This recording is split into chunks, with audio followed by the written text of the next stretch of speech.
My mother and I went to see esteemed Newman, who was the principal and counselor. And he listened to me and my mother talk about what we went to college and how much money I had, or really how much money I didn't have. My mother was a secretary at the courthouse. My dad was a rural mail carrier. And so he really said, your choices are West Texas State and Texas Tech. We talked about it in both good schools, and that Texas Tech was bigger. It was about 11,000 students at the time, 10, 11,000. And Mr. Newman told my mother, what you got to decide, do you want to be a big fish in a little pond or a little fish in a big pond?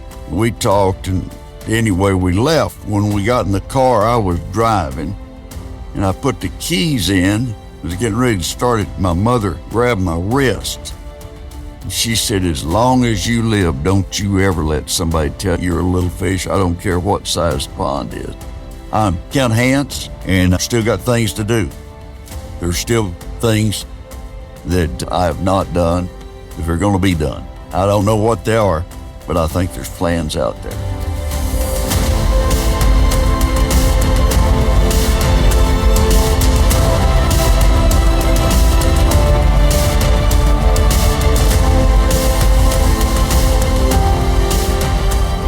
Hey friend, I'm glad you're here.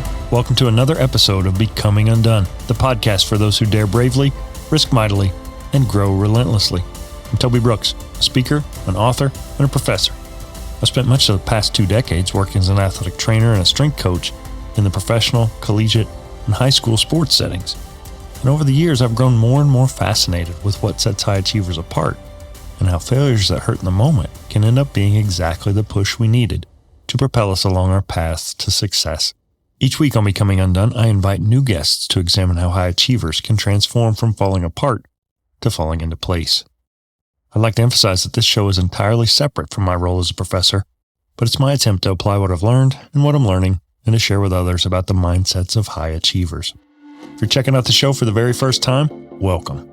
Over the past year and a half, I've had the pleasure of interviewing some incredible guests for the show, and I hope after enjoying this episode that you'll scroll back through and pick out some previous episodes of high achievers who didn't let failure or setbacks stand in the way of their eventual victories. And if you're a regular, welcome back. I hope you'll continue to find value in these conversations with high achievers, and I'm thankful for your time and your listens.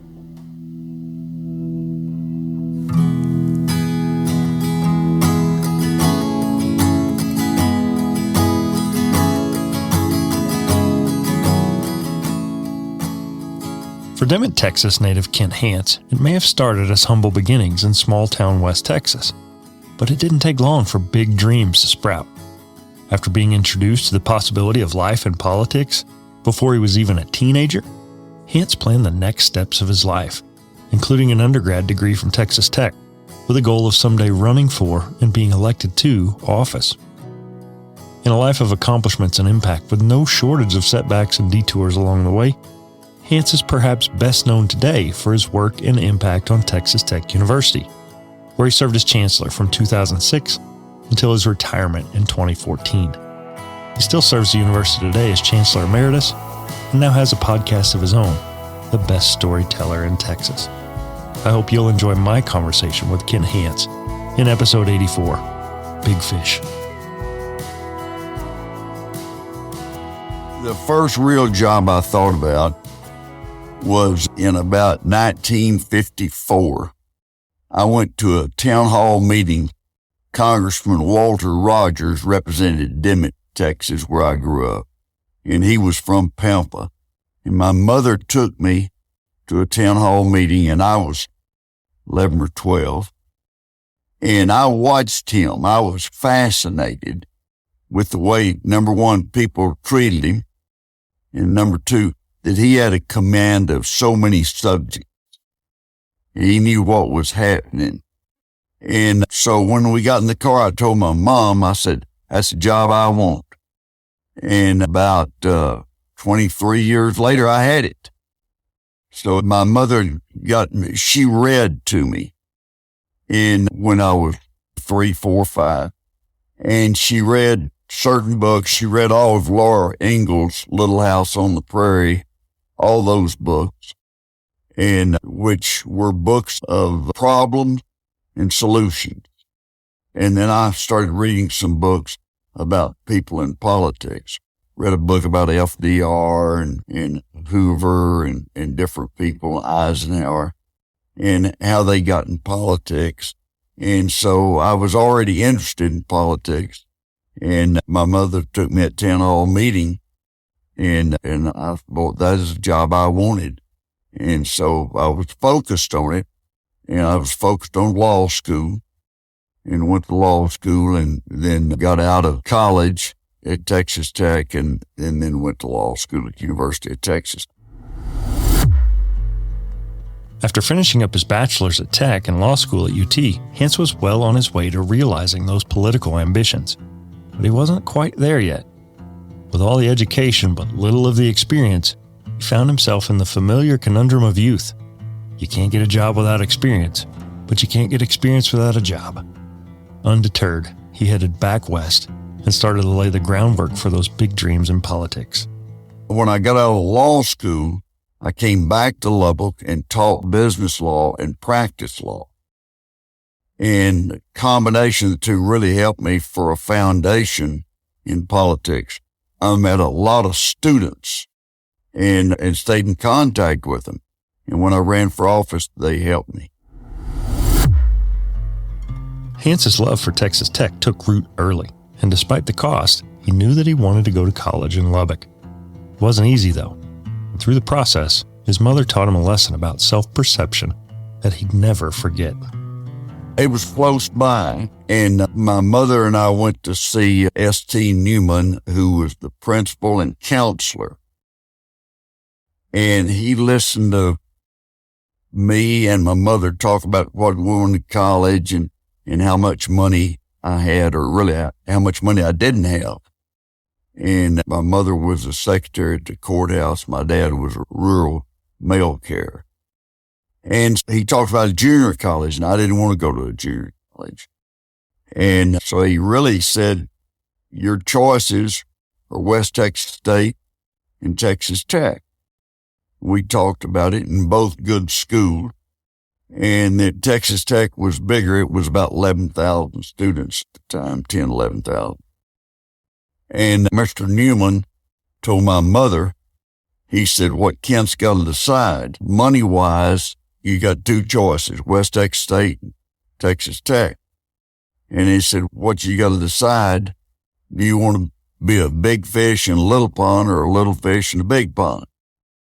And we talked, and anyway, we left. When we got in the car, I was driving, and I put the keys in. I was getting ready to start it. My mother grabbed my wrist. And she said, as long as you live, don't you ever let somebody tell you you're a little fish. I don't care what size the pond is. And she was mad at Mr. Newman for years that he would think that she would have a fish that would be in a little pond. And I knew right then I was going to Texas Tech. And I came to Tech, lived in Bledsoe Hall. I wanted to go to law school, and people said, you ought to get a business degree in case things don't go right. You'll have something to fall back on, and that's what I did. And I was involved in student government. I was president of the student body in high school and vice president of the student body at Tech. I was president of the student body at University of Texas. And I worked at the Capitol. When I was in law school, I worked with Preston Smith and Speaker Ben Barnes. So I got to meet some of the people I'd read of. I got to be good friends with his son, Mickey Smith, and then his political consultant that ran all of his campaigns, a guy by the name of Otis Green. And Otis Green was one of the smartest men I've ever known. And he was one of the best advisors in politics. So I stayed in touch with him, and he was great and could think through things. A gifted people person, Hance started his career and did what he does best, connected with people. Through those connections, those lofty political aspirations started to become clearer. And as they did, opportunity came knocking. One day, Delwyn Jones, who was a state representative and had been defeated by my friend Pete Laney. Delwyn Jones was working for State Senator Doc Blanchard. There was a famous football player called Doc Blanchard, and he got the same name, picked it up, used it. And Delwyn came to see me, and he said, Doc's not going to run for re-election, and I want you to be my campaign manager. And I thought about it when I told him I didn't have time. The more I thought about it, I thought, Delwyn, I'll beat Delwyn. I can beat him. And the more I thought about beating Delwyn, the more I got interested in the race. And so I got committed to run. And then Doc at the last minute said, I'm going to run one more time. I was committed by then. And something I've learned from that, if you're in politics, don't go say, I may not run again or stuff like that, but somebody will get out there and they'll get all wrapped up in it and they'll be committed and they won't back out. So if you say that, if you say, I'm just going to run one more time, you can guarantee you're going to have an opponent. But Blanchard had a good law practice and he did a good job, but he didn't get out and travel and see people. He didn't work it hard. He was senator and that was about it. So I started working in the campaign in January and announced and started going to every little town. And I found there were people that had been my campaign, that had been my students, that I got to be my campaign manager in different towns. And I had Bob and Linda Nider in Odessa. And the day of the election, Linda was, as she said, 9.5 months pregnant and was standing out there handing out cards and everybody felt sorry for her and they were voting for me. But they had both been students of mine. And then there was Tom McMahon, another guy in Odessa. And those three ran my campaign in Odessa and I won. And so things went well for me. I won 54-46, which is not a landslide, but it's a pretty good victory. And I beat him on two issues. I didn't have the money to produce an ad that showed people walking through the park with a dog and their children and all that. Feel-good ads, what they call them. And so I had issue ads. And I was seated at a desk.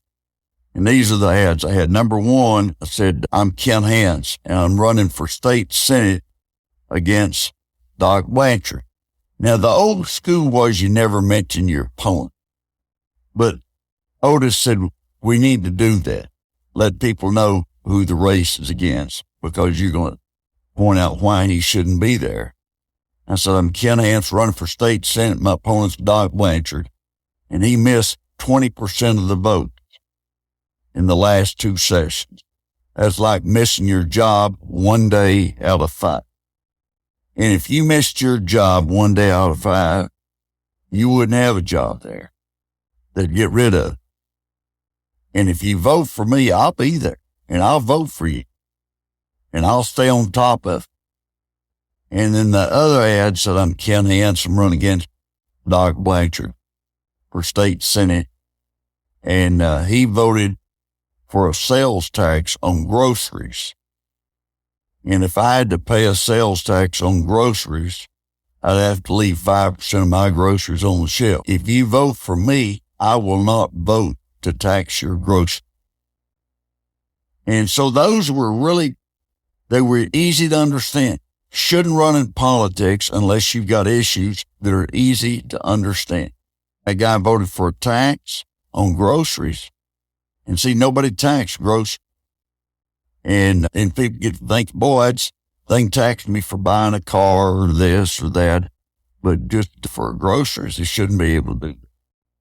And both those ads caught on, and I hammered away at it. And with students, we organized a door-to-door campaign. And we still hit on those issues. We made sure that our bumper stickers and our yard signs and everything looked the same. Although a newcomer to the political game in terms of experience, Hance had been preparing for this chance for decades. And once that chance showed itself, he grabbed it with both hands and ran. Bucking the conventional ethos of the era, he came out swinging. He used a branding approach, more commonplace today, novel for the time, to give his campaign a polished and professional look. And he mobilized his connections to put boots on the ground all across the area. It worked. His political career was no longer aspirational. It was actual. We had a message that it's time for a change. And the reason it's time for a change, he had voted for groceries and he was missing 20% of the time. So they need to vote for me. And they were understandable and got out there and worked hard. Number one reason somebody will vote for you is if they know you. Number two reason is if somebody asks them that knows you. Say, would you vote for my neighbor, Kent Hance? And things like that. Now, you get into larger elections, third thing is what they see on TV or radio. You got to be able to have that. I later ran a governor's race where a guy spent $23 million of his own money. Hance had won his first election through strategy and execution. He understood from an early age what it took to be successful, and he applied that work ethic learned through his parents to connect with his constituents. That didn't mean he'd never experienced failure, but he did learn how to leverage those failures to grow. There had always been some setbacks, but I guess this is something that's in my DNA. I had no fear. And at times, if I had more knowledge, I wouldn't have done certain things. If I had known what I know today about politics, I wouldn't have run. I'd have known that I couldn't win. But thank God I was dumb enough to think I could. And I got out there and won. When I moved back to Lubbock, and I was teaching part-time and practicing law, I went to the district attorney and said, I want to get appointed to all criminal cases where you have to appoint them a lawyer. I want to learn to trial. And I'd go watch when there was trial coming up. I'd go watch, take note. And I represented 3 people on murder charges in my first year and a half out of law school. I was totally incompetent to do, but I worked it hard. I got a not guilty on a guy in self-defense. I got a guy that shot his wife in the back 4 times. I got him 2 years. And I got a guy 10 years on a murder with a motor vehicle. So I was out there trying. I was working it hard. And I went to see every trial that come along that's going to be a big trial. I'd go watch them. And I'd pick up every good point. And I learned how to practice law and got to be pretty good at it. And it was fun. I've enjoyed it. I enjoyed practicing law. I enjoyed being a state senator. Those early experiences as a state senator were exciting and gratifying, but eventually the thought of ascending the political ranks grew increasingly possible for Hance, if not likely. But the question for most high achievers isn't always the when, so much as the how. For Hance, it was a conversation with a more experienced politician that initially opened the door to running for Congress. At first, he wavered on whether or not to throw his name in the race. But after meeting with a number of state senators who had gone to Washington themselves, he decided it was an opportunity he couldn't afford to pass up. But in order to win, he'd need to beat a deep-pocketed rival from the Permian Basin by the name of George W. Bush. I got a call right before July the 4th from George Mahon.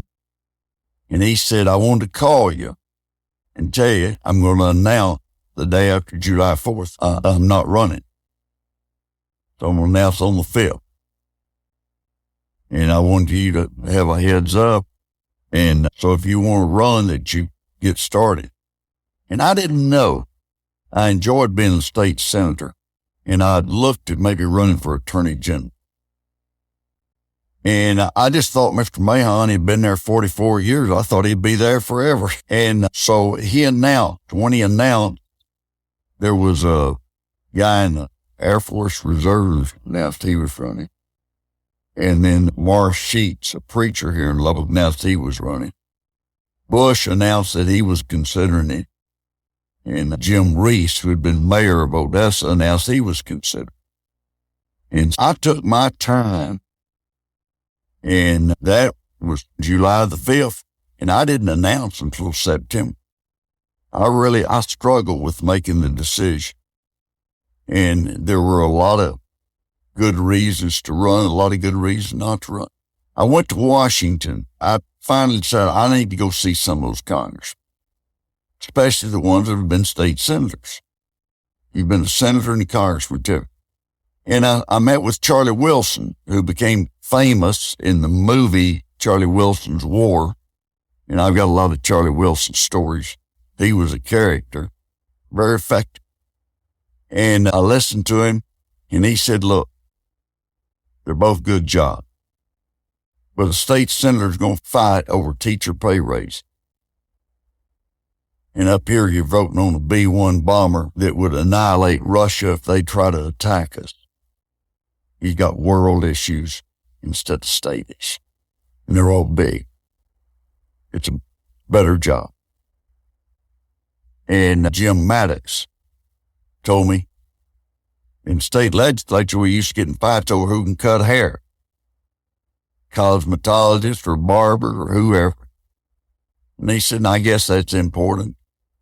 But in Washington, we get in a fight over somebody getting their income tax cut reduced. And that affects everybody. And so I made the decision to run. I got in the race and we watched Bush. And my plan was to be the guy next door. I'm the guy next door to you. And Bush, that was his plan. He was the guy next door. So I changed my plan. I'm the guy in the house with you. You know, I had to get a little closer. And I watched this. He was enthusiastic. He had good people skills. And he was going to go places. And so right then I figured that he was going to be toughest because I thought he could win the Republican primary. I was a conservative Democrat at the time. And so was Sheets. And there are a lot of people just didn't feel like that they wanted to vote for a preacher at that time. And he'd say things and he'd have some Bible quotes that were pretty good. One time somebody, how are you going to stand up to all those politicians in Washington? And he gave the quotation about the lion and the lamb slept together. So when I got up, I said, what he didn't tell you is the lamb didn't get any sleep. He was worried all night. And everybody laughed. And he was effective, though. But I beat him 70-30. And then I had Bush and Reese, because of the Reserve Air Force guy, had to get in a runoff.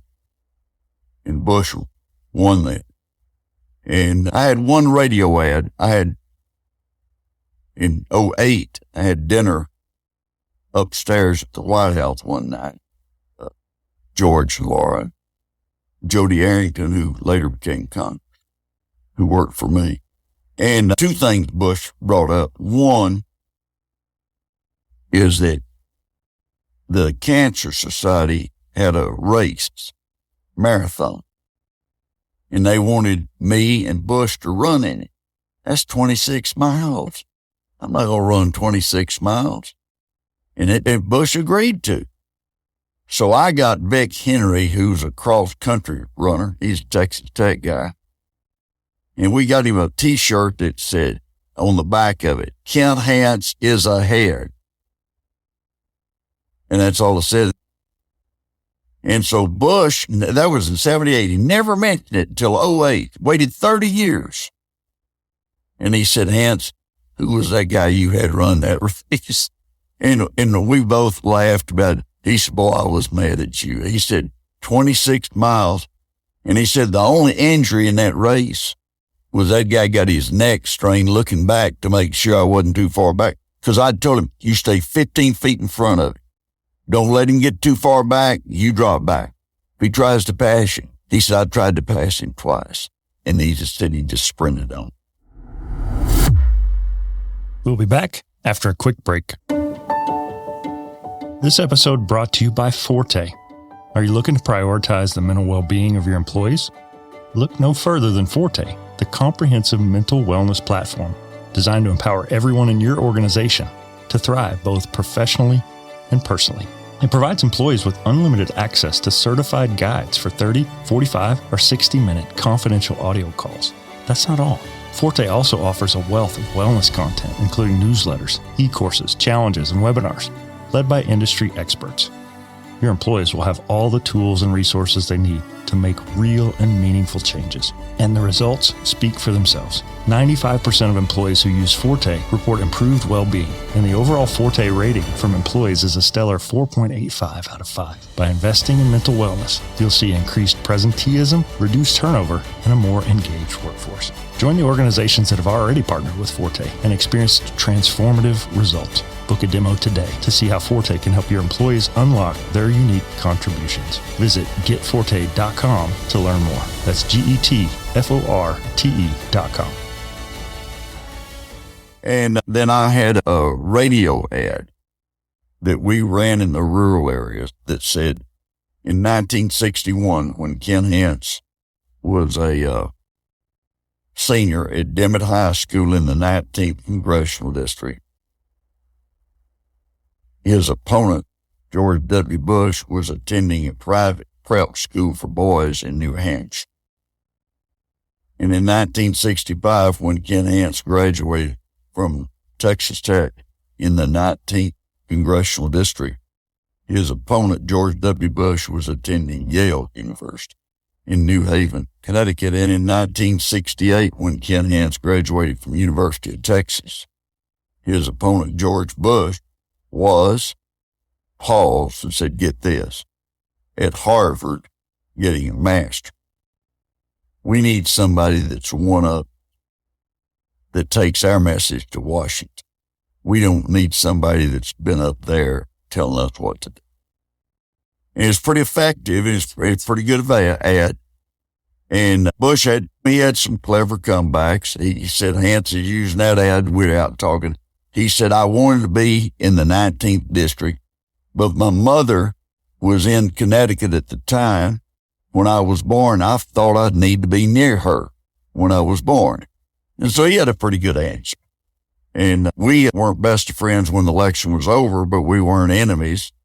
And we ran good, solid campaigns, but we got to be real close friends. I worked hard for him to get elected governor and president. In retrospect, Hance had delivered the only defeat future U.S. President George W. Bush ever encountered prior to making his way to the White House, as Hance captured the U.S. House of Representatives seat for Texas's 19th district in 1978, where he would serve until 1985. After considering his options, Hance decided to try and head back to Texas in making a run for the governor's office in 1986. It would be a hard-fought effort, with plenty of lessons learned along the way. I'd changed parties. It was obvious I'd run for the U.S. Senate, and the Democrats were not going to support me. They were very liberal, and they weren't like they were in West Texas, East Texas. And I got beat in a runoff. I came in first. In the first go-around, Bob Kruger was in the race. He'd been a congressman. He came in third, and Lloyd Doggett, a state senator, came in second. And there were only less than 2,000 votes separating the three of us out of about 2 million. Close race, and I lost to Doggett, and he won 30-something counties, and I won 220 counties. But the cities had switched, and conservatives in the cities were voting Republican primary, and Democrats, liberal Democrats, had taken over the primary. And so I changed parties and ran for governor. And I'd met with Governor Clements, and he assured me he wasn't going to run. He didn't want to run. That I would run, that I could beat Mark White. And so I announced, and then Congressman Tom Loeffler announced, and I felt like I could beat Tom. He had never run statewide, so he didn't have the name on it. He was an effective member and good guy. And then we both announced. We're out there running, and Clements went, whoa, I'm running. And Clements came to me, and I looked back, this may have been a mistake. He sent 2 of his top guys to see me and said, if you run for attorney general, we can get the other people out of the race. Probably should have done that. But I was set on governor, and I stayed in the race, and I came in second. Clements won it. And then 2 years later, Clements appointed me to the Railroad Commission. And I ran 2 years later for Railroad Commission, and it won big. And was the first Republican to ever hold office in Texas below the office of governor. We'd had a U.S. senator, we'd had a governor that were Republicans. The rest of them had all been Democrats. And I won that, and then I ran for governor in 90. And that's when Clayton Williams came in and spent $23 million of his own money and just drowned me. If you have a business and you're a car dealer and your competitor spends 8 times more money on TV than you do, they're going to sell more cars. Doesn't matter who's got the best car, they're going to sell. And that's what I learned from Clayton Williams. I mean, he had good ads. They didn't make any sense, but they appealed to people. Talk about, let's make people in prison go bust rock. Well, you'd had to pay them minimum wage. It cost money and it was a gimmick. And it worked. And he got the nomination. And so I got out of politics. I helped him in his campaign. Ann Richards won. And she told me later, I'd never beat you. You wouldn't have said the things. Clayton would say things that didn't sit well with the public. So, just like that, a career in politics was abruptly brought to a halt at the hands of a rival who had outspent him 8-1. For many, that sting of defeat might have been reason enough to peel back a bit and reflect on a career consisting of more wins than losses, but losses nonetheless. But not Kent Hance. Undeterred at a second lost bid for governor, he went back to work, eventually getting the opportunity to head up his alma mater, Texas Tech, as the university's third chancellor starting in 2006. It would mark an unprecedented season of growth for the university and for Hance.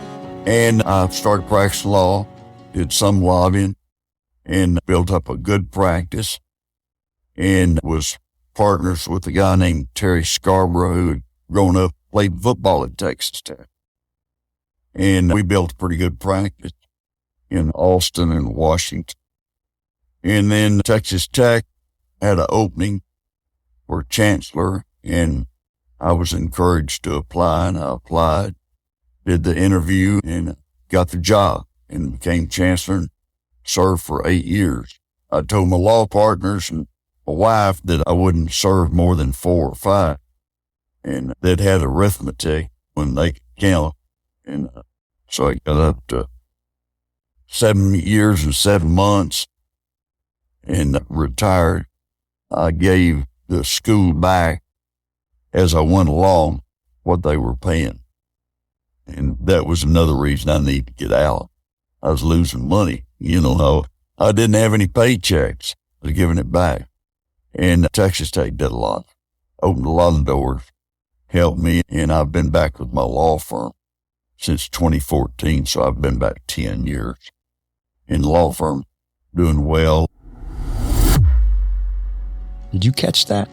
In almost 8 years of service to the university that had given him his start, Hance gave back more money than the university had paid him.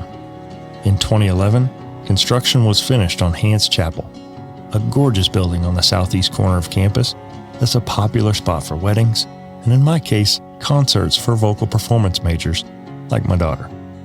It's been a busy life, and at its peak, the chancellor job consisted of 14 to 15 hour a day work, 7 days a week. So you might think that now that he's handed those reins on to current TTU Chancellor Ted Mitchell, that it's been easy street. But if that's what you think, then you don't know Kent Hance. So I'm busy, and I do a podcast. My podcast is Kent Hance, the best storyteller in Texas. Not saying that you're not the best, but I claim that title. And it comes out every Monday morning. You can go to Spotify or Google or anything, put in Kent Hance, best storyteller in Texas. Listen to it.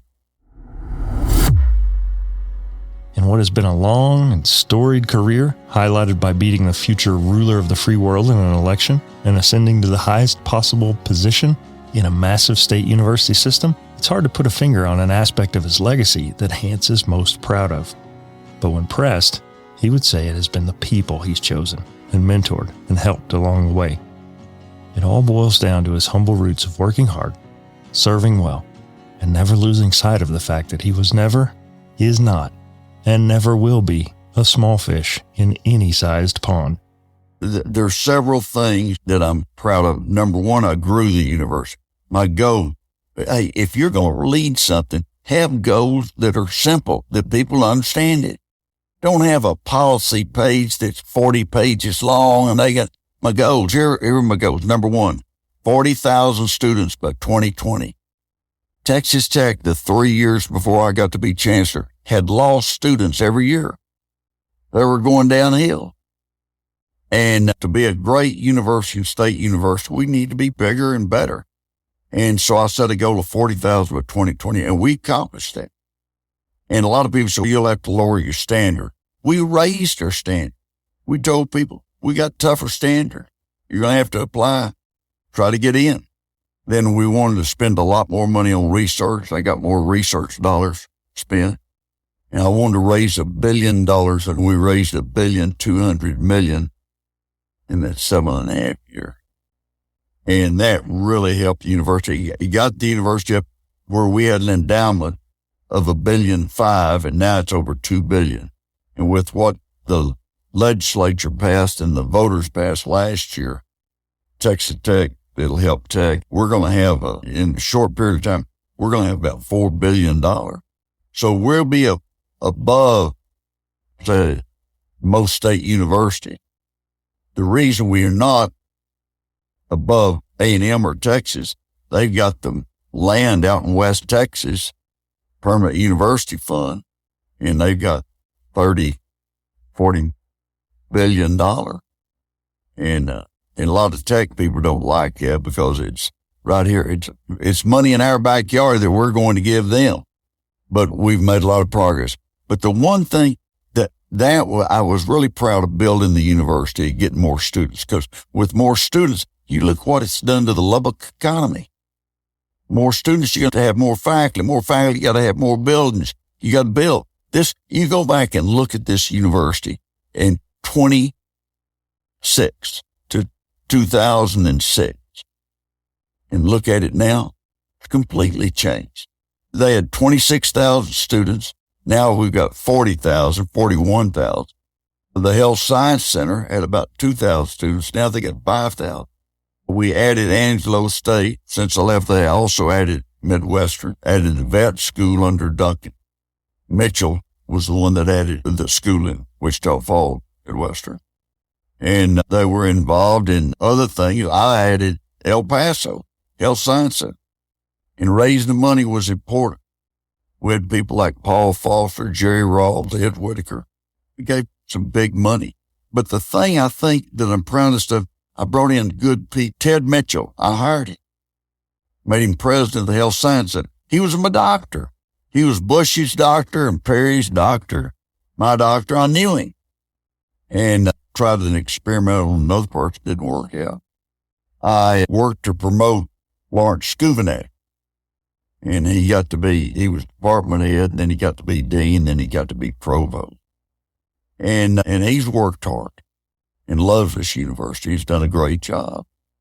And there are 10 people that I hired at Texas Tech that went on to be college president or chancellor. And usually if you get one or two, you're lucky. But I hired good people. I always sought to find people that I thought were really good and they could do the job. Every once in a while, you'll make a mistake on them. But we hired some great. Pam Ibeck, Dean of Engineering. She got to be president of University of Pacific out of Stockton, California. Juan Munoz is president of the University of California at Santa Clara. He was president of University of Houston downtown. That was one of my guys. And so we had a lot of people that did well. Taylor Amy, president of UTSA. Guy Bailey, president of University of Texas, Rio Grande Valley. So I'm really proud of those. I always try to find people that are smarter than you. I told a guy that one time I was doing these, that shouldn't be too hard for you. I like that. But I'm proud of that. We've changed the university. I think Monfort did a good job. He changed how they thought about raising money, and he raised $500 million. We were able to raise $1 billion too. The vet school wouldn't be here if it weren't for Duncan. In Mitchell, we wouldn't have Midwestern if it weren't for Mitchell. And the School of Public Health, and the School of Dentistry. So those are all important. We've had some great leaders, and I'm proud to be friends. When I was a young kid, I always had pretty good confidence. I think that's my mother. She was mad at Mr. Newman for insinuating I might be a little fish. And I thought if mother thinks that, then hell, I probably think it. I think it every time you have a challenge and you win, you do well for yourself for the future. If you have a challenge and you don't win, you're going to win something out of it. I ran for governor and didn't win. And then I wound up getting the job as Chancellor at Texas Tech, which is a better job than being governor. You don't have as much people yelling and screaming at you all the time. Never one to shy away from big goals. If Hance had to pick a song to represent his life, he'd have a ready answer, and one befitting a man who has served his university, his state, and his nation at some of the highest levels. I'd say to dream the impossible dream, to defeat the undefeatable foe. That's a great song. The song, If You Could Read My Mind, that's one of my favorite songs. That's what I was thinking about in recruiting students. Every Sunday night, I took 15 names home with phone numbers.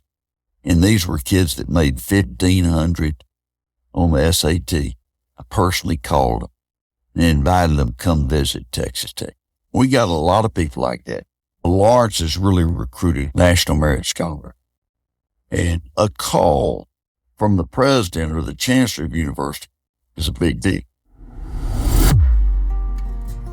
For as good as it's been, and for all that it's meant to Texas Tech, to Lubbock, and to all of West Texas, Hance isn't content to call it a career and ride off into the legendary Texas sunset just yet. He's still undone. I don't know. I'm still enjoying what I'm doing. I'm doing the podcast. I really enjoy that. Still practicing law. I enjoy that. And still helping Texas Tech on some issues in building apartments. I'm 81 and I work 10, 12 hours a day. I enjoy it. And somebody said, y'all just quit, play golf. Just shoot me. And there's nothing wrong with just playing golf, being retired. But I enjoy what I do. I enjoy being busy. I'm Kent Hance. I've served this area as a state senator, as a U.S. congressman, as chancellor at Texas Tech, chairman of the Railroad Commission, and I've still got things to do. There's still things that I have not done that are going to be done. I don't know what they are, but I think there's plans out there. Thank you. It was a great interview. For more info on today's episode, be sure to check it out on the web. Simply go to undonepodcast.com/EP84 to see the notes, links, and images related to today's guest, Kent Hance. I know there are great stories out there to be told, and I'm always on the lookout. So if you or someone you know has a story that we can all be inspired by, tell me about it. Surf on over to undonepodcast.com, click the contact tab in the top menu, and drop me a note. Coming up, I've got some great conversations with a fantastic bunch of new guests, including learning scientist and physical therapist F. Scott Field, followed by my conversation with world-class flute professor Dr. Lisa Garner-Santa. So stay tuned. This and more coming up on Becoming Undone.